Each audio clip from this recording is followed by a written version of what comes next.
හරි ටක් ගාලා වාඩි වෙන්න පුතේ මේක බලා ගන්න මේ ලෙසන් එක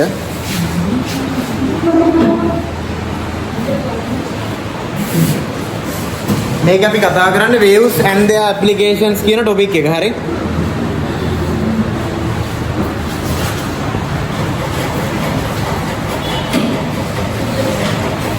waves and their applications මම පොඩ්ඩක් මාතෘකාව දී කරා waves their properties and applications කියලා. හරිද? මේ පාඩට සරලව කියලා දෙන්නම්. මේ තමයි ලස්සන නෝට් එක. හරි පාඩමේ අත්‍යවශ්‍යම දේවල් ටික දාලා හදලා තියෙන්නේ. මේ මීට වඩා කන්ටෙන්ට් එකක් පාඩමේ තියෙනවා. ඒ ඔක්කොම පෙරපු ටිකක් විතරයි ඉන්නේ. හරිද? ඔන්න wave එකක් කියන්නේ තරංගයක්. හරිනේ? තරංගයක් කියන්නේ කෙලින්ම එක තැනක ඉඳන් තව තැනකට ශක්තිය අරගෙන යන දෙයක්. තේරුණාද? මොකද්ද? එක තැනක ඉඳන් තව තැනකට ශක්තිය අරගෙන යන දෙයක්. හරිද? එයාගේ ශක්තිය අරගෙන යන්නේ කම්පන විදිහට, ভাইබ්‍රේෂන්ස් විදිහට. ඒකින්ද අපි කියන එකට wave එකක් කියන්නේ හරි disturbance propagating through a medium or space කියන එක. හරිද? disturbance කියන්නේ කැළවීමක් කියන එක. propagate කියන්නේ ගමන් කරනවා කියන අදහස. medium or space කියන්නේ ද්‍රව්‍ය භාවිතා කරමින් ගමන් කරනවා කියන එක. එහෙම නැත්නම් මේ space කියන්නේ ද්‍රව්‍යයක් නැතුව අවකාශයේ ගමන් කරනවා කියන එක. මුළු ගමන ටික දැන් තේරෙන්නේ නැහැ පාඩම. මම කියාගෙන යනවා මට දැන්. හරි? මේ ඊට පස්සේ waves වර්ග දෙකයි. හරිනේ? එකක් mechanical waves අනිත් එක electromagnetic waves. Mechanical waves කියන්නේ material medium එකක් ඕන කට්ටිය. ඒ කියන්නේ ද්‍රව්‍ය අවශ්‍යයි මෙයාට එක තැනක ඉඳන් තව තැනකට මේ vibration එක ගමන් කරන්න. කැළඹීම ගමන් කරන්න. එතකොට electromagnetic wave කියන්නේ ද්‍රව්‍ය අවශ්‍ය නැති කට්ටිය. ඒ කියන්නේ එයාට එක තැනක ඉඳන් තව තැනකට ගමන් කරන්න කැළඹීමක් අරගෙන යන්න එයාට කිසිම ද්‍රව්‍යයක් අවශ්‍ය නැහැ. එතකොට ඒ වගේ mechanical waves වර්ග දෙකක් තියෙනවා. ද්‍රව්‍යයක් අවශ්‍ය අය වර්ග දෙකක් තියෙනවා. එකක් තමයි transverse wave අනිත් එක longitudinal wave. transverse wave එක කියන්නේ particle move perpendicular to direction of wave propagation. particle යන්නේ perpendicular. ඒ කියන්නේ ලම්බක දිශාවකට. හරිද?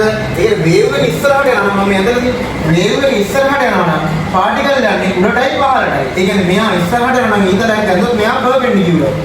උඩටයි යන්නයි perpendicular. ඒක තමයි කියන්නේ particle move perpendicular to direction of wave propagation කියලා. මේ විදිහට යන තරංග මොනවද කියලා නමුත් waves තමයි water wave. ප්‍රධානම මෙහෙම කරලා ගැස්පොත් යන wave එකක්, ස්ලිංගියක් මෙහෙම කරලා ගැස්පොත් යන wave එකක්. ඒවා යන්නේ මේ විදිහට. මේකේ උඩම තැනකට කියනවා crest එකක් කියලා, යටම තැනකට කියනවා trough කියලා. උඩ මුදුනට කියන නම විතරයි. හරි? ඊළඟට longitudinal waves කියලා කියන්නේ particle move parallel to direction of wave propagation. wave එක යන්නේ ඉස්සරහට නම් particle යන්නේ ඉස්සරහටයි පස්සටයි. ඉස්සරහටයි පස්සටයි. හිතන්නකෝ දැන්. wave එකක් මම transverse wave එකක් කියලා හිතන්නකෝ. මම මෙහෙම යනවා. හරිද? මම මේ ඉස්සරහට යනවා. මම තමයි wave වෙන්නේ. හරිද? එතකොට මේ මෙතන තියෙන මොනවා හරි particle. particle තියෙනවා. හිතන්නකෝ මෙතන මොනවා හරි particle වෙනකොට මම මෙතන බෝල ටිකක් මෙහෙම එල්ලලා තියෙනවා කියලා හිතන්නකෝ. හරිද?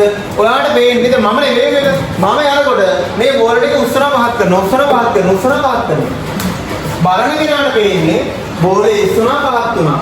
විතරයි. වේව් එක පේන්නේ නැහැ හැට. පාටිකල් එකේ මොෂන් එක විතරයි පේන්නේ. එතකොට මම කිව්වද ඔයාලට මෙතන තියෙන බෝලේ මෙතෙන්ට ගියා කියලා? මම එහෙම කිව්වේ නෑ. මම ඉස්සරහට යනකොට මම වේව් එක මම තරංග යන මම තමයි ශක්තිය අරගෙන යන්නේ. මම ඒක අරගෙන යනකොට මේ වටපිටාව තියෙන දේවල් කම්පණය වෙනවා. ඒ වගේ එකකට තමයි ට්‍රාන්ස්වර්ස් වේව් එකක් කියලා කියන්නේ. දැන් මම ඉස්සරහට යනකොට මේ මෙතන තියෙන බෝල උඩටයි පහළටයි නැතුව ඉස්සරහට පස්සටයි කම්පණය කරනවා. දැන් මම ඉස්සරහට උඩ පහළ යනවා කියලානේ. දැන් මම කරන්නේ මම වේව් එක මම සවුන්ඩ් වේව් එකක් කියලා ගන්නවා. මම ඉස්සරහට යනකොට මෙතන තියෙන පාටිකල් ඉස්සරහට පස්සට යනවා. මෙතන තියෙන බෝල ඉස්සරහට පස්සට යනවා. මෙතන තියෙන එක ඉස්සරහට පස්සට යනවා. එතකොට ඔයාලට තේරෙන්න ඕනේ මේ බලන්නකො වේව් එකක් ගිහිල්ලා තියෙනවා. ඒගොල්ල වෙනකොට ඒ කියන්නේ පාටිකල් ගියේ ඉස්සරහටයි පස්සටයි. එහෙනම් මේ ගියේ මොන වේව් එකද? longitudinal wave එක. ඒ විදිහට යන්නේ සවුන්ඩ් වේව්. ස්ලිංගියක් ඉස්සරහට පස්සට තල්ලු කරොත් මෙහෙම වේව් එකක් යනවා වඩ පේනවා. ඔයාලා බැලුවකට පේන්නේ මොනවා හරි දෙයක් ලං වෙනවා ඈත් වෙනවා. ඊළඟට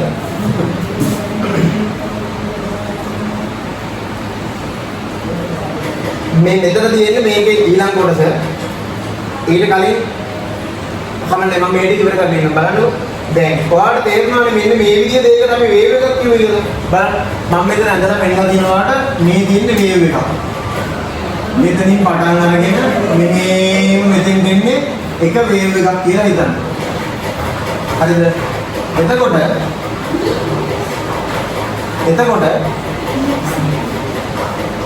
මෙතන තියෙන පාටිකල් එක උඩට යන ගමන් නම් හිටියේ මේ ඉතිරි සෙට් එකක් අපි හිතමුකෝ මෙහෙම උඩට යන ගමන් ඉන්නේ කියලා. මේ ඔක්කොම උඩට යන ගමන් ඉන්නේ. මෙතන ඊළඟ පාටිකල් ටිකේ ඉන්නේ යටට යන ගමන්. හරිද? මේ ඔක්කොම පාටිකල් ඉන්නේ යටට යන ගමන්.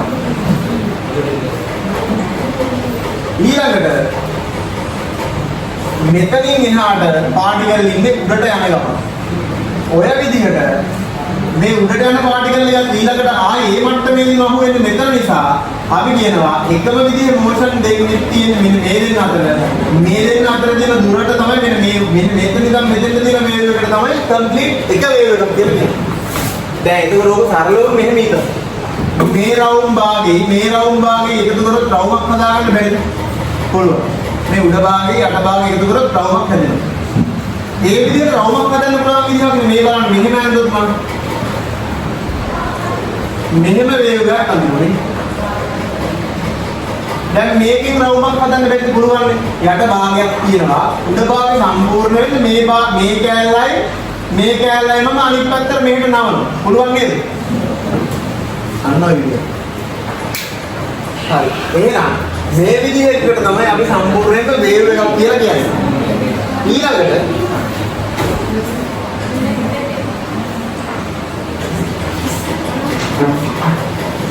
බලන්න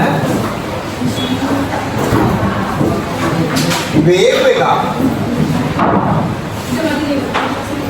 මේ විදිහට අපි පෙන්නුවොත් එහෙම displacement of particle එකක් උඩට යනවාද පහළට යනවාද කියලා මේක පෙන්නුවොත් මේක පෙන්නවා මේ particle එක උඩට ගියා පහළට ගියා උඩට ගියා පහළට ගියා. මෙහා යන උඩරින් උසට තමයි අපි කියන්නේ amplitude එක කියලා.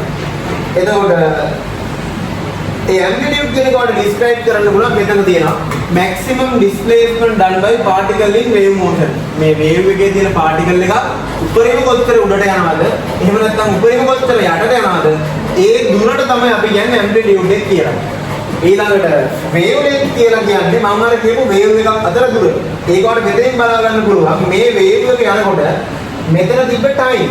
ඒ කියන්නේ මෙතන ඉඳන් මෙතෙන්ට තිබ්බ කාලය. මෙතන තිබ්බ උස. එතකොට මේ කියන්නේ particle displacement එක.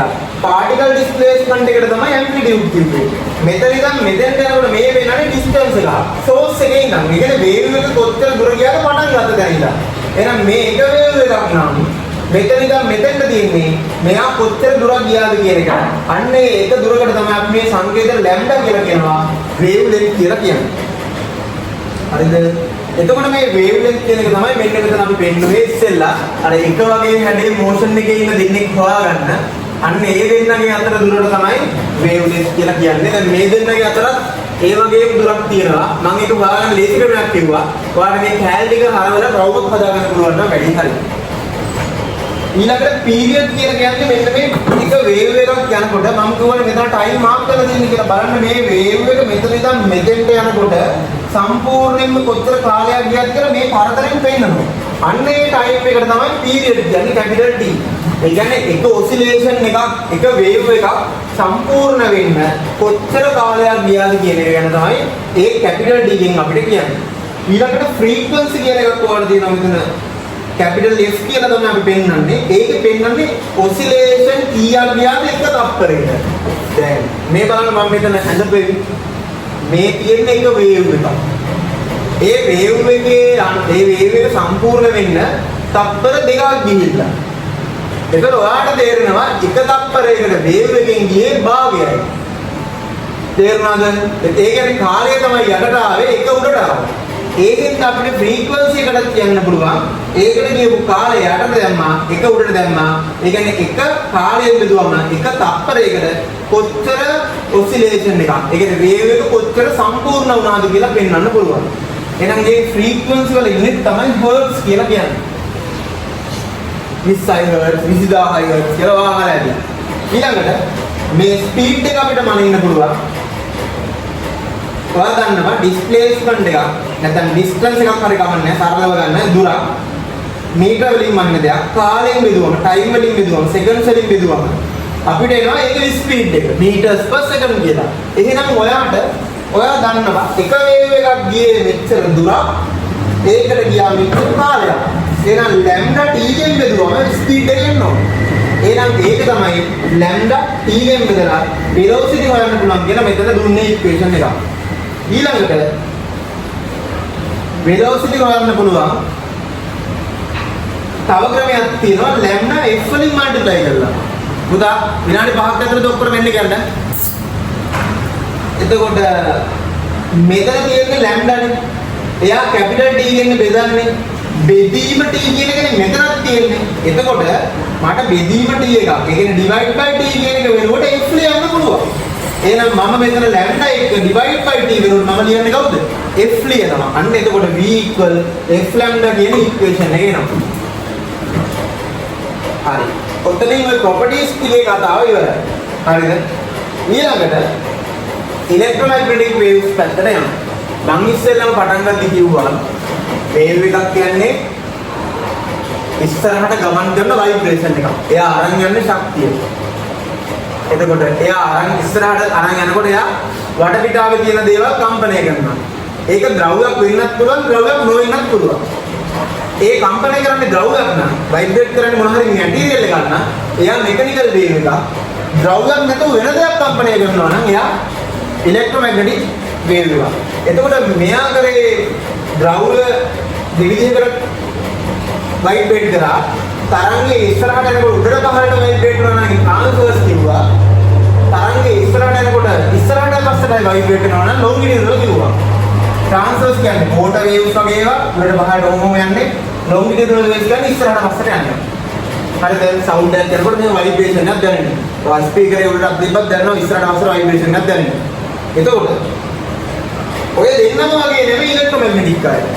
ඉලෙක්ට්‍රික් ෆීල්ඩ් එක මැග්නටික් ෆීල්ඩ් එක කියන අතින් අල්ලන්න පුළුවන් දෙයක් නෙවෙයි. කාන්දමක් වටේ තියෙන චුම්බක බලය ඔයාලට පේන්නේ නැහැ අතින් අල්ලන්න බෑනේ. ඒක ද්‍රව්‍යයක් නෙවෙයි. ඉලෙක්ට්‍රික් ෆීල්ඩ් එක කියන්නේ විද්‍යුත් ක්ෂේත්‍රයක් කියන එක. ඒක අතින් අල්ලන්න බැරි දෙයක්. ද්‍රව්‍යයක් නෙවෙයි. එතකොට මේ දෙන්න කම්පණය වෙනවා ඉලෙක්ට්‍රොමැග්නටික් වේව් එකකදී. හැබැයි ඒවා ද්‍රව්‍ය නෙවෙයි පුතා.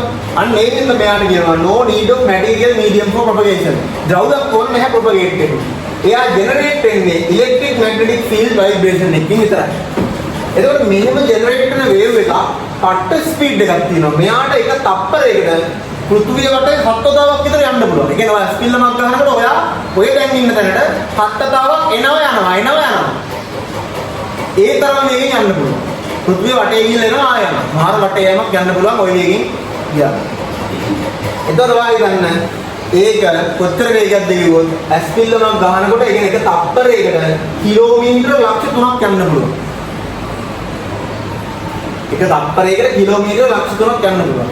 ඒ තරම් වේගෙන් මේ ඉලෙක්ට්‍රොමැග්නටික් වේව් එකක් යවන්න පුළුවන්. ඒක තමයි අපි බෝල් එකක් ගන්නකොට මෙහෙන් ආන්සර් කරනකොට මෙහෙන් කතා කරන්නේ. තප්පරයකක් පරක්කුවක් වෙන්නේ නැහැ. තේරෙනවද? ඒ තරම් ස්පීඩ් එකේ ඉලෙක්ට්‍රොමැග්නටික් වේව්ස් යනවා. මේ වේගෙන් තමයි ඉරේ ඉඳන් අපිට ආලෝකය එන්නේ. ඒ වුණාට ඉරේ ඉඳන් ආලෝකය එන්නත් යම් කිසි වෙලාවක් යනවා. ඇස්පිල්ලමක් ගන්නකොට එන්නේ නැහැ. හරිද? හරි. එතකොට ඊළඟට පුතා තේරුම් ගන්න ඕන දේ තමයි මේ ඉලෙක්ට්‍රොමැග්නටික් වේව් එක තව ඉලෙක්ට්‍රික් ෆීල්ඩ් වලින් මැග්නටික් ෆීල්ඩ් වලින් වෙනසක් ඒ කියන්නේ එෆෙක්ට් වෙන්නේ කිසිම බාධාවක් යාට වෙනස් වීමක් සිද්ධ වෙන්නේ නැහැ. එක වර්ගයක්. එතකොට ඔය විදිහට ඔයාලට තේරෙනවා මේ ඉලෙක්ට්‍රොමැග්නටික් වේව්ස් වල මාර බලයක් තියෙනවා. ඒක එයාට හම්බෙලා තියෙන්නේ එයාගේ තියෙන ෆ්‍රීකවන්සි වැඩිකම හින්දා. ඒ ෆ්‍රීකවන්සි වලට බලා ගන්න පුළුවන් හරිද? ෆ්‍රීකවන්සි එක අඩු වෙන පිළිවෙලට, ඒ කියන්නේ එන්න අඩු වෙන පිළිවෙලට හරිනේ ෆ්‍රීකවන්සි එක වැඩි එකකින් ඉඳන් අඩු වෙන පිළිවෙලට හදපු වේව්ස් වල ලිස්ට් එකක් තියෙනවා. මෙන්න මේ ලිස්ට් එකට අපි කියනවා ඉලෙක්ට්‍රොමැග්නටික් ස්පෙක්ට්‍රම් කියලා. එයා පෙන්නනවා how frequency and wavelength and energy varies. කොහොමද frequency energy මෙතන වෙනස් වෙන්නේ කියලා. බලන්න gamma rays, ඒ කියන්නේ යට ඉඳන් උඩට මම පෙන්නේ මොනවා වෙනවද කියලාද frequency energy වැඩි වෙනවා. එතකොට වාට තේරෙන්න ඕනේ මේ අසම කට්ටියගේ energy frequency අඩුයි, උඩමයි වැඩි. මේ wavelength එක නම් යටට වැඩි වෙනවා. උඩමයිගේ wavelength එක අඩුයි, යටමයිගේ wavelength එක වැඩි. එහෙනම් wavelength අඩුම energy වැඩිම කෙනා තමයි gamma rays කියලා කියන්නේ. මේ gamma rays ගැන මම මෙතන ලියලා තියෙනවා. මේගොල්ලෝ රේඩියෝඇක්ටිව් එලිමන්ට් වලින් තමයි පිට කරන්නේ. එයා ස්ටීල්, කොන්ක්‍රීට් වගේ ධනකම විද්‍යාවක් වුණත් කරා යන්න පුළුවන් කෙනෙක්. මෙයා යනකොට ලිවිං සෙල්ස් ජීවී සෛල විනාශ කරගෙන තමයි යන්නේ. ඒ කියන්නේ gamma rays වලට ඔයා අහුනොත් එහෙම එකපාරම ඔයාගේ සෛල සේරම මරලා යනවා. මම දවසක් ඔයාලට කියලා දෙනවා සෛල කියන්නේ ඔයා කියලා. සෛල මරනවා කියන්නේ ඔයාත් මරනවා. හැබැයි මේකේ වාසියක් මොකද්ද? යූස් එක. කැන්සර් සෙල් මේ විදිහට වරන්න පාවිච්චි කරන්නත් පුළුවන්. ඒතර හරියට ඔයාගේ ඇඟට හානියක් නොවෙන්න ඔයාගේ කැන්සර් එකක් තියෙන තැනකට මේ විදිහේ gamma ray එකක් යවුවොත් මොනා කරන්න පුළුවන්ද? කැන්සර් එක මරලා දාන්න පුළුවන්. එතකොට එහෙනම් මේකෙන් මේ විදිහට සෛල මරලා දානවා නම් විස බීජ මරන්න බැරිද? සෛල නෙපා. පුළුවන්. එහෙනම් අපිට gamma rays තියෙන තැනකට අපි කෑම කන මොනවා හරි හොදන දේවල් තියෙනවා නම් ඒකේ විස බීජ තියෙයි කියලා හිතනවා නම් කෙලින්ම gamma rays එකක් අස්සට දැම්මා සර්ජිකල් වල අපි කියන්නේ සර්ජරි වල පාවිච්චි කරන සර්ජරිකල් කියන්නේ මේ මොනවාද? ඔපරේෂන් වලට පාවිච්චි කරන මොනවා හරි දේවල් ආයෙ තව කෙනෙක්ට දෙනවා නම් එකපාර දෙන්නේ නැහැ හොදනවනේ. ඔය හේතුව කියලා පුතා මේ සුද්ධීව අයින් කරන්න බෑනේ හරියට ස්ටෙරිලයිස් කරනවා. කෙලින්ම gamma rays වලට අල්ලනවා. ආයෙ දුවිලක්වත් සතේක කෑල්ලක්වත් ඉදිරි වෙන්නේ නැහැ. තේරුණාද? X-ray. ඊළඟට දෙවෙනියට ඉන්න බලවත් කෙනා තමයි X-ray. X-ray එකක් හදාගන්නේ හරිද? මෙහෙම මෙහෙම කියනවා. මොකද්ද? bombarding high speed electrons on metal targets. මොකද්ද bombarding කියන්නේ? බොම්බයි කොටයි නෙමෙයි. මොකද්ද bombarding කියන්නේ? ඝට්ටණය කරනවා කියන අදහස. මොකද්ද? ගැටීමට සලස් වෙනවා. high speed electron. තේරුණාද? දැන් high speed electron එකක් වුණොත් ටෙනිස් බෝලයක් මතක් කරගන්න එපා. ටෙනිස් බෝලයක් අරගෙන ගාන ඩෝම් වල මෙටල් එකට ටාන් ගාලා සක් දෙනවා. දැන් X-ray හැදෙනවා. එහෙමද? ඒව නෙමෙයි. ඉලෙක්ට්‍රෝන හැට පේනවද? නෑ. ඒක හදන්නත් මොකක් හරි ලොකු කරන්ට් එකක් දෙන්න ඕනේ. තේරුණාද? ලොකු කරන්ට් එකකින් ඉලෙක්ට්‍රෝන ගොඩක් හදලා ඒ ඉලෙක්ට්‍රෝන ටික යවන්න ඕනේ මෙටල් ටාගට් එකකට. ඒ මෙටල් ටාගට් එක වැදුනම ඇහැට පේන්නේ නැහැ. X-ray අනිත් පැත්තට පිට වෙලා යනවා. ඒ X-ray වලින් තමයි අපි අපේ ඉන්ටර්නල් ෆොටෝග්‍රාෆ්ස් ඇඟේ ගන්න. ඇඟ ඇතුලේ පින්තූර දාන්න. තේරුණාද? හිනාවෙන්න එපා. රෙදි ඇතුලේ නෙමෙයි ඇඟ ඇතුලේ. තේරුණාද? ඒ කියන්නේ ඇටකටු. ඔයාගේ මාංශ පේශි ඒවා හරහා ඒවා යන්න පුළුවන්. එහෙම ගියාම ඇඟේ ටිෂුස් ගැලවිලාද, තැල්මක් සිද්ධ වෙලාද, ඒ හැම දෙයක්ම ඔයාලට බලා ගන්න පුළුවන්. ඊළඟට ඔයා ඉදන්නකො මොකක් හරි දෙයක් ඇතුළ බලන්න පුළුවන් නම් මේක අපිට පාවිච්චි කරලා මොනවද කරන්න පුළුවන්? ගොඩක් දේවල් මතක් කරන්න දැන් නම්. එහෙමද? මේකෙන් එයාලයින් පැසෙන්ජර්ස් වලින් ගුවන් යානයේ ඉඳන් එන කට්ටියගේ තඩි බෑග් මොන තියෙන්නේ? ඕක පුතා අරින්න ගියොත් මොකද වෙන්නේ? හැම වෙලේම ගුවන් යානයකට දවස් 3කට එකක් වගේ යන්න පුළුවන්. ඇයි ඒ එනෝන් සීරගේ බෑග් වල ටික ඔක්කොම පරීක්ෂා කරලා බලලා නේද? අතින් මත බලලා එහෙනම් බෑ. කෙලින්ම ගන්න X-ray එක සෙට් එකක් ගහලා දානවා. ඇතුළේ තියෙන ටික ඔක්කොම පේනවා. තුවක්කු තියෙනවා නම් ඒ හැඩයට පේනවා. ඇඳිලා. අන්න. ඊට පස්සේ කඩු පොඩක් නතර කරලා ආයෙත් එක් කරලා බලන්න පුළුවන්. එයා අවුලක් නැත්තම් ඉස්සරහට යවුවා. ඊළඟ මේ කන්ටේනර් පෙට්ටි සාමාන්‍යයෙන් 1000ක් විතර අරන් යන බෑග් නැවද? ඔය එක එක අරගෙන බලන්න පුළුවන්ද? බෑ. ඉතින් X-ray පාරක් ගහලා දැම්ම කන්ටේනර් ටික ස්කෑන් කරලා ඇතුලේ තියෙන මොනවද කියලා පේනවා. ඉවරයි. එහෙනම් ඊළඟට ඉන්න අපිට බලවත්ම කෙනා තමයි අල්ට්‍රා වයලට් රේස්. ඒ කියන්නේ පාර ජම්බුල කිරණ. මේ අල්ට්‍රා වයලට් රේස් කොහෙන්ද ඉරියලියෙන් අපිට හම්බෙන්නේ? ඔයා උදේ පාන්දර හිමිදිරි උදෑසන ලාහිරු එළියට ගිහිල්ලා ශරීරය නිරාවරණය කරගෙන ඉන්න ඕම. ඔයාට හම්බෙන මොනවාද? හැමඩ වදිනකොට මොනවාද හම්බෙන්නේ? විටමින් D හම්බෙනවා. හරිද? ඊට පස්සේ ගොඩක් වෙලා එහෙම නිරාවරණය කරගෙන ඉන්න එපා. කවුරු ආවොත් දකින්නනේ එහෙමද? නෑ ඒ ඉන්න නෙවෙයි. තව ගොඩක් වෙලා ඕකේ හිටියොත් මොකද වෙන්නේ? ගොඩ වෙලාවක් ශරීරය දාගෙන දවල් වෙනවා. දවල්ට අල්ට්‍රා වයලට් රේස් මොකද වෙන්නේ? වැඩි වෙනවා. වැඩි වුණාම ඔයාගේ ඇහි සුදු ඇති වෙන්න පුළුවන්. අයි කොන්ට්‍රැක්ට්ස් එන්න පුළුවන්. ස්කින් කැන්සර්ස් එන්න පුළුවන්. එළියට දාගෙන ඉඳලා හැමතැනම මොනවා ඇවිල්ලාද? කැන්සර් ඇවිල්ලා. ඒ හින්දා හිමිදිරි උදෑසන විටමින් D ටික අරගෙන වැඩි වෙලා ඉන්න එපා. ඔයාගේ ඇහැයි ස්කින් එකයි පරිස්සම් කරගන්න. මේක හැබැයි මේ සැරට දුන්නොත් එහෙම අපිට සුද්ධ ජීවිතය වරන්න පුළුවන්. තේරුණාද? සයිද විනාශ කරනවා නේ. එහෙනම් අල්ට්‍රා වයලට් රේස් වලින් ඔය හොස්පිටල් වල ජර්ම්ස් කිල් කරන්න පාවිච්චි කරනවා. ආයි ඔය දැකලා මේ අල්ට්‍රා වයලට් රේ එකක් යනකොට ගොඩක් වෙලාවට මේ අපිට යන්තම් නිල් පාටක් පේනවා. තේරෙනවද? හරියටම අල්ට්‍රා වයලට් එකේ නිල් පාට පේන්න තියෙන ගන්න පුළුවන්. අපේ ඇහැට පේන්නේ නැති රේන්ජ් එකට ගන්න පුළුවන්. සාමාන්‍ය නිල් පාටක් පේනවා. ඔයා දැකලාද නිල් පාට ලයිට් එකක් දාලා බලනවා සමහර කරන්සි නෝට්ස්. ඒ කියන්නේ මුදල් නෝට්ටු ඇත්තද කියලා බලන්න. කොරේ වල. ඒ කොර මුදල් නෝට්ටු වල ඒ කියන්නේ ඇත්ත මුදල් නෝට්ටු වල අල්ට්‍රා වයලට් වල දිලිසෙන කිමිකල් එකක් දානවා. ඒතර ඔයාලට අල්ට්‍රා වයලට් එක අල්ල බලන්න පුළුවන් දිලිසෙනවද කියලා. එහෙනම් වැඩි හරි. ඊළඟට කොහොමද? ඉක්මනට එන්න. ඊළඟට අල්ට්‍රා වයලට් වලින් ආයි කරන්න පුළුවන් මේ ඔය කිමිකල් එක පාවිච්චි කරලා දැන් කට්ටිය හදනවා මොනවද? කොසින් පවුඩර්. ඒව දාලා රෙදි හේතුවම රෙදි දිලිසෙන එළියට ගියා. ඇයි ඉරේලි අල්ට්‍රා වයලට් තියෙනවා. තේරුණාද? අන්න UV වලට දිලිසෙන කිමිකල් දාලා වොෂින් මැෂින් වොෂින් පවුඩර් දාගත්තා නම් එළියට ගියාම රෙද්ද දිලිසෙනවා අවුලක් නැහැ. ඒක ඔයා දිලිසෙන්නේ නැහැ. හරිද? කොහොමද දිලිසෙනවා? හරි. ඊළඟට අල්ට්‍රා වයලට් වල යටින් දෙන විසිබල් රේස්. ඒ කියන්නේ අපේ ඇහැට පේන්නේ. අපේ ඇහැට පේන්නේ ආලෝකය විසිබල් ලයිට්. අපි ගන්න ආලෝකය අපේ ඇහැට පේනවා. පේනකොට අපිට පේන්නේ පාට විතරයි. තේරුණාද? එහෙම පාට කීයක් තියෙනවද? 7ක් තියෙනවා. රතු වලින් තැඹිලි ගහක් වල නිල් ඉන්ඩිගෝ ධම් වෙනකන් තියෙනවා. ඔය රතු වලින් නම් ධම් වෙනකොට එන්න ෆ්‍රීකවන්සි වැඩි වෙනවා. ඒක තමයි ඉන්ෆ්‍රාරෙඩ් යට හිටියේ අල්ට්‍රා වයලට් උඩ හිටියේ. අඩුම කෙනා තමයි ඉන්ෆ්‍රාරෙඩ් කියන එක. රතු වලට වඩා අඩුයි කියන්නේ තියෙන්නේ.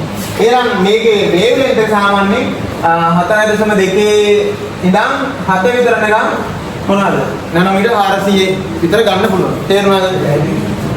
ඊළඟට 4.28 into 10 to the power 14 meters නිකන් තියෙනවා. හරි. ඊළඟට විසිබල් හරි ඉන්ෆ්‍රාරෙඩ් වලින් පුරා ඉන්ෆ්‍රාරෙඩ් කියන්නේ රතු පාට ලයිට් එකක් ගහුවම ගොඩක් වෙලාවට ඉන්ෆ්‍රාරෙඩ් තමයි තියෙන්නේ. මේ රතු පාට ඉන්ෆ්‍රාරෙඩ් තියෙනවා කියන එක නෙවෙයි. ඉන්ෆ්‍රාරෙඩ් එක ගොඩක් වෙලාවට රතු පාට තමයි පේන්නේ. ඔයා දැකලා කැමරාව රතු පාට ලයිට් එකේ පේනවා. දැන් ඩොට් ඩොට් එකේ තියෙනව නේද? කැමරාවේ නයිට් විෂන් කැමරාවේ රතු පාට ඩොට් එකක් වගේ දැකලා තියෙනවා. ඒ තියෙන්නේ අර ඒක තමයි මම කිව්වේ ඉන්ෆ්‍රාරෙඩ් එකේ රතු පාටක් පේනවා. එතකොට නැත්නම් රතු කියන්නේ ඉන්ෆ්‍රාරෙඩ්ම නෙවෙයි. දැන් රතු පාටේ තියෙන වාසිය තමයි ඉන්ෆ්‍රාරෙඩ් එකේ හීට් රේ එකක් තමයි ඉන්නේ. රස්නයක් තමයි ඉන්නේ. ඒකට ඔයාට ඉන්ෆ්‍රාරෙඩ් එකකින් පුළුවන් මොනවා කරගන්නද? පොඩි හීට් එකක් දෙන්න. ඔය හීට් ෆොටෝග්‍රාෆ්ස් ගන්න පුළුවන්. ඊළඟට අපිට හැම රත් කර ගන්න ඕන නම් මොනවා හරි හිතන්නකෝ. දැන් අපට රස්නයක් දැනෙනවා. ඒක සාමාන්‍ය දෙයක්. ඒකේ වාසියක් ගන්න පුළුවන් මේක. දැන් දොස්තරලා තියන් ඉන්න ලොකු ලයිට් එකක්. රතු පාට. ඒක ඉන්ෆ්‍රාරෙඩ් ලයිට් එකක් දෙන්න. කවුරුරේ ඉතින් කිරිමි කෙනෙක් හරි ගෑනු කෙනෙක් කරවිලා දොස්තර මගේ අතට ඉඳනවා කිව්වා. මොකද කරන්නේ? දොස්තර දීපේ පාස් කරලා ඉන්ෆ්‍රාරෙඩ් ලයිට් එක අල්ලලා හොඳ මසාජ් එකක් දීලා දැන් හරියද කියලා. යවනවා. කොහොමද ඉන්ෆ්‍රාරෙඩ් ලයිට් එක මොකද කරන්නේ? හීට් රේ එකක් තමයි දෙන්නේ. එයාට දොර මසාජ් කරන දේ හොඳ රත් වෙනවා කියලා දැනෙනවා. රත් කරන්නේ ඩොක්ටර් නෙවෙයි. ලයිට් එක. තේරුණාද? එයා හිතන් ඉන්න දොස්තර ලයිට් එක ඇල්ලුවා අල්ලන ඉඳ රත් වුණා. හරි. ඊළඟ මයික්‍රෝවේව්. මයික්‍රෝවේව් කියන්නේ මේ රේඩාර් වල අබන් වල මයික්‍රෝවේව් අබන් වල ඒක භයානකයි දැන් පාවිච්චි කරන එක අඩු කරලා තියෙන්නේ. මොබයිල් ෆෝන් වල තියෙන රේස් වර්ගයක් එයා සමහරවිට කමියුනිකේෂන් වලට පාවිච්චි කරන්න බලන්න මේ වගේ සිග්නල් මොනවා රේඩාර් කියන්න දන්නව නේද? වටපිටාව තියෙන දේවල් අහුවෙන්නේ ගුවන් යානාවක් මුරෙන් ගලවලා නම් රේඩාර් වලට තමයි අහුවෙන්නේ. ඒවා ඊළඟට බලය අඩුම කෙනා තමයි රේඩියෝ එක. උදා කෑ ගන්න එපා. ඒ හදා ගන්න එපා. බලය අඩුම කෙනා තමයි රේඩියෝ වේව්. රේඩියෝ වේව් පාවිච්චි කරන මොබයිල් ෆෝන්, ටීවී, රේඩියෝ වගේ පාවිච්චි කරනවා. ඊළඟට ලොං ඩිස්ටන්ස් කමියුනිකේෂන් වලට දුරත් ඉඳන් කතා කරන්නේ. වීඩියෝ කෝල් ගන්න. අනාක වෙන වලට හොඳ වෙන වලට ඔක්කොම පාවිච්චි කරන්නේ Facebook යන්නයි නේද? රේඩියෝ වේව් වලින් තමයි කරන්නේ. මේකත් හරි. මේ චුට්ට කොට ගහගන්න. මේ චුට්ට විතරයි. රාන් ඔයාලට මේ කැලේ දින පොඩ්ඩක් ගහගන්න. මේ පාඩම තියෙන. සවුන්ඩ් එක දින පොඩි කොටසක්. ලියන්න ඕනේ අහගත්තනේ. කතා කරන්නේ නැතුව පොඩ්ඩක් අහගන්න. සවුන්ඩ් වේව් එක සාමාන්‍යයෙන් සෙල්සියස් බිඳුවේදී වියලි වාතයේ තියෙන තැනක ඩ්‍රයි ආර් තියෙන තැනක තප්පරයකට මීටර් 330ක් යනවා. ඒ කියන්නේ ඒක තප්පරයකට කිලෝමීටරයකින් 3 එකක් යනවා. තප්පර 3න් යා කොච්චර දුර යනවද? කිලෝමීටරක් යනවා. තේරෙනවද? සාමාන්‍යයෙන් වාතයේ රස්නේ වැඩි වෙලා යනවා. සෙල්සියස් 30 වගේ වෙලා යනවා. එයා තප්පරයකට මීටර් 330ක් විතර යනවා. අර වඩා පොඩ්ඩක් වැඩි. දැන් සාමාන්‍ය සවුන්ඩ් වල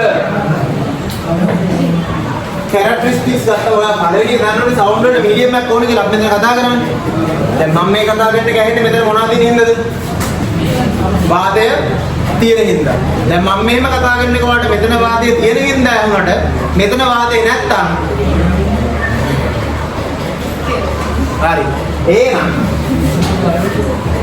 ඒ වගේ සවුන්ඩ් වල characteristics තුනක් තියෙනවා. පිච් එකයි, loudness එකයි, sound quality එකයි. පිච් කියලා කියනවා දන්නවා සංගීත කරන කට්ටිය සරිගම පදංශ කියන්නේ පිච් එක නේද? ඔව්. හරියට සරිගම පදංශ කියන්නේ එයා හරියට පිච් එක ගන්නවා කියලා කියනවා. එතකොට දැන් මේ තියෙන්නේ තාන මේ ලෝ එක ලෝ පිච් එක. හරිනේ? මේ තියෙන්නේ රී ඊට වඩා වැඩි එක. පිච් එක වෙන්න වැඩි වෙනවා. ෆ්‍රීකවන්සි වෙන්න වැඩි වෙනවා. දන්නද? සංගීත කරන තුසන් ගන්න. හරි. කොහොමද ඒක වඩන්නේ? ඔයා මෙන්න මේක දැකලා තියෙන්න ඕනේ. හයි පිච් එකක මෙහෙම වේව් එක ළඟ යන්නේ. ලෝ පිච් එක වේව් එක දුරින් යන්නේ. ලවුඩ්නස් එක වැඩි දෙයක වේව් එක උඩට ඇවිල්ලා යටට යනවා. ලවුඩ්නස් එක අඩු දෙයක වේව් එක අඩු දෙයක නෑ. දැන් මම මේ ලවුඩ්නස් එක අඩු කරා ඒකද? සබ්ද අඩු කරා. වේව් එක යන්නේ. සවුන්ඩ් ක්වොලිටි කියන්නේ දෙන්නෙක් කතා කරද්දී වර්ග දෙකක් වට එනවනේ ශබ්ද වර්ග දෙකක්. දැන් මමයි තව කෙනෙක් කතා කරාම දෙන්නෙක් කතාන එකක් නෙවෙයි. එයාගේ කතාවේ මගේ කතාවේ වෙනසක් වා දකින්න කියන්නේ ඔයාලට පේන්නේ වේව් පැටර්න් එකේ වෙනසක්. දැන් මේ තියෙන ටියුනින් ෆෝක් එකක් ගහද්දි මෙහෙම හැඩයක් ආවට වයලින් එකක් ගහද්දි මෙහෙම හැඩයක් එනවා. ඒක තමයි ඔයාලට ඒ දෙකෙන් ශබ්ද දෙකක් වෙනම ඇහෙන්නේ. වෙනම තේරෙන්නේ. ඔය විදිහට කතා කරගෙන යද්දී අපි කතා කරන ඊළඟට අල්ට්‍රා සවුන්ඩ් ගැන මොනවා ගැනද? අල්ට්‍රා සවුන්ඩ් ගැන. අල්ට්‍රා සවුන්ඩ් වල භාවිතා ටිකක් තියෙනවා බලන්න. මම කෙටියෙන් දැන්නේ ඕෂන් ඩෙප්ත් එක බලන්න පුළුවන්. අල්ට්‍රා සවුන්ඩ් එකක් යවලා ආයෙ උඩට එනකොට මුංග යන ඒ කතා කරන්න එපා. අල්ට්‍රා සවුන්ඩ් එකක් මුහුදයට දාලා ආයෙ උඩට එන්න යන කාලේ බලනවා. ඒ ගියපු කාලේ මැනගත්තම ඒ කාලෙන් භාගයක් අරගෙන වාට හිතා ගන්න පුළුවන් ඒ කතා කරන්න එපා. ඒ කාලෙන් භාගයක් තුල තමයි මුහුද යටට ගියේ කියලා හිතලා. වාඩේ කාලේ බලලා අපි දන්නවා displacement divided by time taken වලින් අපිට velocity හොයාගන්න පුළුවන්. එහෙනම් velocity time වලින් multiply කරලා displacement එක හොයාගන්න මුහුදට කොච්චර ගැඹුරුද කියලා බලන්න පුළුවන්. අය pregnant mothers now scan කරනවා. මේක මෙහෙම මම කෙටියෙන් ලියුවට pregnant mother scan කරනවා කියලා ලියන්න එපා. pregnant mother ගේ fetus ඇඟේ ඇතුළේ ඉන්න ළමයා scan කරනවා කියලා ලියපන්. තේරුණාද මම කෙටි කරන්න ලියුවේ. එහෙම නේද? එහෙමනේ fetus growth එක scan කරලා බලනවා කියලා ලියන්න. තේරුණාද? අල්ට්‍රා සවුන්ඩ් එක. ඊළඟට find holes in the airplane. සමුදිද? ඔයාලා මතක් කරගන්න ඩංගාල airplane එකේ holes හොයනවා කියන්නේ අර සමුදිද කරන වැඩේ තමයි කරන්නේ. ඒ කියන්නේ සමුදිද හරියට අල්ට්‍රා සවුන්ඩ් එකක් වගේ. හරිද? ඔයා හිතන්නකෝ දැන් සාමාන්‍ය ප්ලේන් එකක් ගත්තාම කතා කරන්න එපා. දැන් අපි දන්නවනේ මෙතන බැලුමක් තියෙනකොට බැලුමට කට්ටකින් යන්නොත් කිලක් හැදුවොත් බැලුම මොකද වෙන්නේ? පුපුරනවා. පුපුරනවද නැද්ද? ඇයි අපි බැලුමට හුලම් පිඹලා ඒකේ ප්‍රෙෂර් වැඩි කරලා එළියේ ප්‍රෙෂර් ඊට වඩා අඩුයි. අපි කට්ටෙන් ඇනපු ගමන් මොකද වෙන්නේ? පුපුරලා අර ප්‍රෙෂර් එක නිදහස් කර ගන්නවා. තේරුණාද? ඒ ගොඩක් ප්‍රෙෂර් එකකින් ඉන්න ගමයි ගිහිල්ලා ඇන ගන්න හදන්නේ. නිදහස් කරන්න ප්‍රෙෂර් එක. දැන් තේරුණාද ඔයාලට? ඒක තමයි කියන්නේ. අර ඒ ප්‍රෙෂර් එකට තමයි හරි සිංහල වචනක් තියෙන්නේ සහනයට විරුද්ධ වචන. මොකද්ද? දැන් කෑ ගහන්න එපා. හරි. එතකොට අහන්නකෝ. කතා කරන්න බෑ. ඊළඟට දැන් ගුවන් යානයක් මතක් කරගන්න. ගුවන් යානයක් පොළොව මට්ටමේ තියෙනවා කියන්නේ. ඔය ඉතින් මේ ගුවන් යානයක් පොළොව මට්ටමේ තියෙනවා කියන්නේ ගුවන් යානය ඇතුලේ ප්‍රෙෂර් එකයි පොළොවේ ප්‍රෙෂර් එකයි ඒ වටපිටාව සමානයි. හැබැයි පොළොවෙන් උඩට යන ප්‍රෙෂර් මොකද වෙන්නේ? අඩු වෙනවා. පීඩනය අඩු වෙනවා. පොළොවෙන් උඩට යන පීඩනය අඩු වෙනවා. එතකොට අර බැලුම් මොලේ සීන් එක තමයි පොළොවෙන් උඩ තියෙන වෙලාවක ගුවන් යානයක් තියෙන්නේ. මොකද වෙන්නේ? ගුවන් යානය ඇතුලේ පීඩනය තිබ්බ පොළොවේ එකමයි. මොකද අපි එක වටෙන් වහගන්න ඕනේ බා. තේරුණාද? සම්පූර්ණයෙන්ම ගුවන් යානය සීල් කරගන්න. තේරුණාද? පොළොවේ ගන්න පොළොවේ ප්‍රෙෂර් එක 100යි උඩ 1යි කියලා හිතපන්කෝ. පොළොවේ ප්‍රෙෂර් එක 100යි උඩ 1යි. දැන් පොළොවේදී ගුවන් යානය සම්පූර්ණයෙන් වහගන්නකොට ඒක ඇතුලේ කීයද? 100යි. තේරුණාද? උඩට ගියාම ගුවන් යානය ඇතුලේ 100යි එළියේ 1යි. අම්මන්ගේ මේ දෙක මාර වෙනස්. උඩදී කෙනෙක්ට දැනෙන්නේ එළියේ ප්‍රෙෂර් අඩුයි ඇතුලේ ප්‍රෙෂර් වැඩි. ගුවන් යානය නිකන් උලංගාව බැලුමක් වගේ. තේරුණාද? ඊළඟ අහුවෙච්ච ගමන් මොකද වෙන්නේ බලන්න. උපුරන්න බලන්න. තේරුණාද? අනේ එතකොට අපි බලන්න ඕනේ ගුවන් යානේ හදලා තියෙන බිත්තිවල තියෙන සාමාන්‍ය ටයිටේනියම් වගේ ඒ වගේ ඇතුලේ සිදුරු තියෙනවද බලන්න ඕනේ. දැන් අපිට පේන්නේ නැහැ බං ඇතුලේ මොන හරි සිදුරක් ටිකලා තියෙනවද කියලා. ඒකට කරන්නේ තරංගයක් යවලා බලන්න. තේරුණාද? සාමාන්‍යයෙන් ඔය සුමුදිත අල්ට්‍රාසවුන්ඩ් එකක් කියුවයි දන්නවද? හරිනේ අල්ට්‍රාසවුන්ඩ් එක ඇටි තමයි ඕම ගියා. හරිනේ ඝනකම ද්‍රව්‍යයක් අහු වුණාට පස්සේ ඝන ද්‍රව්‍ය ඇතුලෙන් ගිහිල්ලා ඇතුලේ හිලක් නම් සුමුදිත නතර වෙනවා. හිල් තියෙන තැනක නතර වෙනවා. ආයෙ එන්නේ හිලක් පේන්න බෑ නතර වෙනවා. තේරුණාද? පේන්න බෑ නතර වෙනවා. හරිනේ මුකුත් ඇතුලේ හිලක් නැත්තම් සුමුදිත මෙහෙන් ගියා මෙහෙන් ඇයි ඒ? එතකොට අපි දැනගන්නවා අල්ට්‍රාසවුන්ඩ් එක මෙහෙන් ගිහිල්ලා අනිත් පැත්තෙන් එනවා කියන්නේ ඇතුලේ හිල් නැහැ. තේරුණාද? සුමුදිත මෙහෙන් ගිහිල්ලා මෙහෙන් එනවා කියන්නේ මැද හිල් නැහැ. දැන් තේරුණාද? මේක තමයි මම කිව්වේ. මේක අපිට එයා මොනවාද? එයා ප්ලේන් ඉස්සර හෝස් ටෙක් කරගන්න පුළුවන්. ඒ විතර මොනාරි හිල් තියනවද කියලා බලලා ගන්න පුළුවන්. ඊළඟට අවසාන එක මියුසිකල් ඉන්ස්ට්‍රුමන්ට් වර්ග 3යි. මියුසිකල් ඉන්ස්ට්‍රුමන්ට් වර්ග 3යි කියලා wind instrument percussion instrument, string instrument මේක අටවසරේ තිබ්බා. තේරුණාද? එතන wind instrument එක පිච් එකට බලපාන්නේ ඒකේ එයා කොලම් එකේ දිග. wind instrument එක මොකද බලපාන්නේ? එයා කොලම් එකේ දිග. පොඩි විසිල්ලක් ගහනකොට දිග විසිල්ලක් ගහනකොට ශබ්ද දෙක. ඊළඟට percussion කියන්නේ අර පටල තියෙන එක. මොන හරි එක්ක ඇද පුරෙද්දා නැත්නම් ලොකු යකඩයක්. ඕකට දඩන් ගාලා ගහනකොට අපි කියන්නේ මොනවද? මොහම. තේරුණාද? percussion instrument කියලා කියනවා. ඇදපු රබර් බෑන්ඩ් මේක කරන රබර් බැලුමක් හරි කමන්නේ. ඒකල පුතා ඕකට ගහනකොට තේරෙනවද? ඔයා හොඳට ඇදිලා තියෙන දෙයකට තට්ටු කරනවා නම් හොඳ සවුන්ඩ් එකක් එනව නේද? එහෙම නේද? හොඳට ඇදිලා තියෙන දෙයකට තට්ටු කරනකොට තමයි හොඳ සවුන්ඩ් එකක් එන්නේ. තේරුණාද? ආයි ඒක ලොකුයි නම් ඒත් සවුන්ඩ් එක හොඳයි. තේරුණාද? අන්න හරි. ඒක තේරුම් ගන්න. percussion instrument එකේ sound එක හැදුනේ. ඊළඟට තමයි string instrument එක. string instrument කියන්නේ මොනවාද? ඒ කියන්නේ ඇදිලා තියෙන කම්බි වගේ දෙයක්. තේරුණාද? ඇදිලා තියෙන කම්බි නෙමෙයි. නූල්, ඉලාස්ටික් ඕන දෙයක් ගන්න පුළුවන්. උදේ යද්දි වචන තුන ආයි යන්න හොඳ නැහැ. හරිද? ඔව්. නෑ මම නෙමෙයි සුමුදිතනේ කිව්වේ. ඔව් ඇදිලා තියෙන දෙයක් ඇදලා අතාරිනවා ගාව සුමුදිත මතක් කරා මොකද්ද? සුමුදිත මතක් කරා මොකද්ද? නෑ මම කවුරු මතක් කරේ නෑ මොකද? ජංගියේ ධාරය ඇදලා අතාරිනවා මොකද්ද?